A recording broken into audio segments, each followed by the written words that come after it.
Today I'm going to show you 4 different types of flat iron curls to give you a different style curl using only one tool. And we're also going to talk about why your flat iron curls may be coming out different on one side versus the other side and how to fix that. Alright, so first I want to talk about why your curls are likely coming out different on one side versus the other side. And what it comes down to is the angle that you're holding the iron. Since the majority of people are not ambidextrous, you have one dominant hand. So this means you're either going to use your right hand or your left hand when you're curling your hair, no matter which side you're working on. Because of this, it means that you're holding the iron at different angles when you're working on the other side of the head. The different angles is what creates different shaped curls. So if you're holding the iron vertically on one side of your head, but then when you get to the other side, you're holding it horizontally. So by the time you finish curling your hair, one side is going to look completely different than the other side. And realistically, this does go the same whether you're using a curling iron or a flat iron. And I personally just like to use flat irons because you can do so many different things with just the one tool. Alright, so now let's talk about the angles of the iron. The curls on either side of this mannequin's head are very different. Now, I did not brush these curls out at all, and brushing the curls out will change things a little bit, but realistically, it's still the same premise. So the curls on this side of the head were done holding the iron horizontally. And this side, we held the iron vertically. Now, you can hold the iron at diagonal angles if you choose as well, but for the simplicity of understanding this concept, we're just gonna go over vertical and horizontal curls here. So when you're holding your iron horizontally, the curls are going to shrink up much more than if they're held vertically. Let me show you what I mean. All right, so I'm gonna divide the back of the head in two, and we're gonna curl this piece horizontally and this piece vertically. So what you do is you'll put the iron in and you'll make one full turn and you'll pull straight out. So you can see I'm holding the iron completely horizontally, completely sideways. And for the record, my iron is at 350 degrees. So you can see how much that curled this piece. This shrunk up quite a bit because the hair was being pulled completely perpendicular from the head. Now let's move on to this side and we'll curl the hair holding the iron vertically instead of horizontally. And we're gonna turn in, although it doesn't make much of a difference. And we're pulling it out. The horizontal side is nearly 2 inches shorter than the vertical side.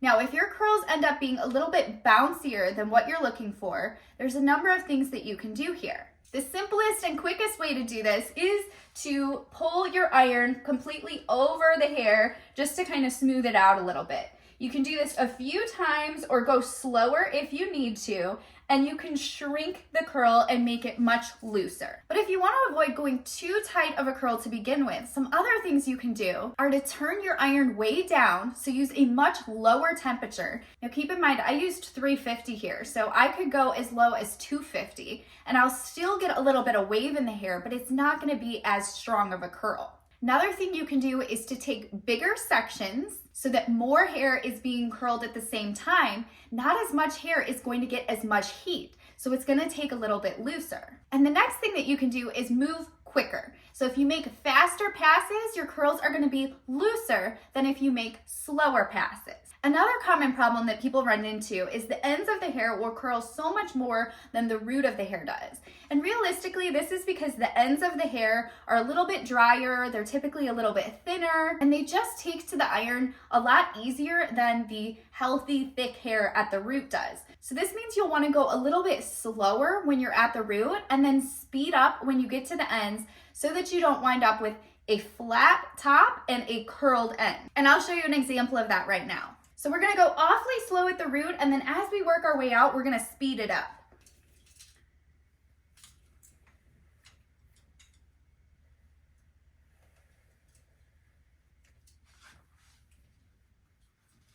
All right, so now you can see that that curl is a little bit more even from top to bottom, whereas this first one, what we did, was a little bit more curled towards the bottom than it is at the top.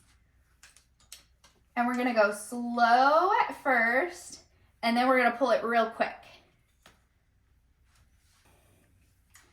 So we're gonna go slow and then quick.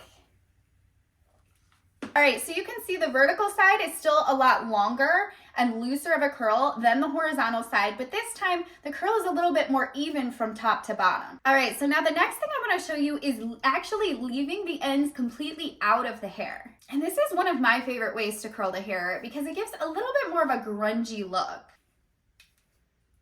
Okay, so we're gonna turn and then we're gonna leave the ends completely out. Now we can break this into 2 sections. Okay, so you can see it kind of creates a little bit more of a wave because the top is curled and the end just kind of goes and lies down. All right, now let's try the vertical side. So we're gonna go in, turn, pull, and then stop. We're stopping with about 2 inches or so left.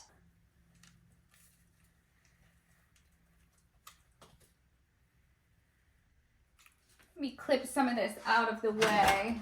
All right, so you can see here, these are the horizontal and these are the vertical. Again, the horizontal side is much shorter than the vertical side. And if you run into the issue where the ends look maybe a slightly bit frizzier, you can take your iron and just kind of smooth them down a little bit.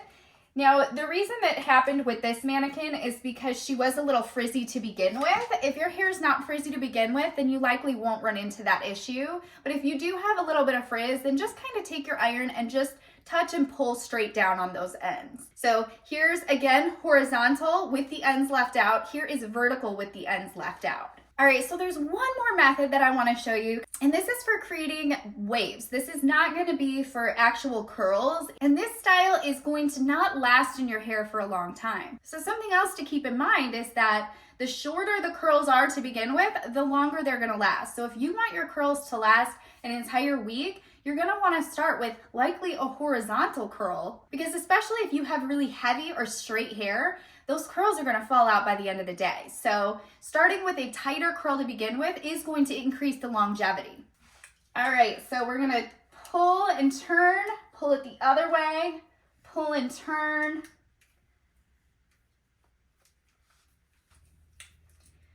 You're going to turn the iron forward, pull, turn the iron down, forward, back, forward, back, forward. And let's do one more just to complete this side. Okay, so turn it towards you, turn it back, turn it towards you, turn it back, towards you, back, towards you.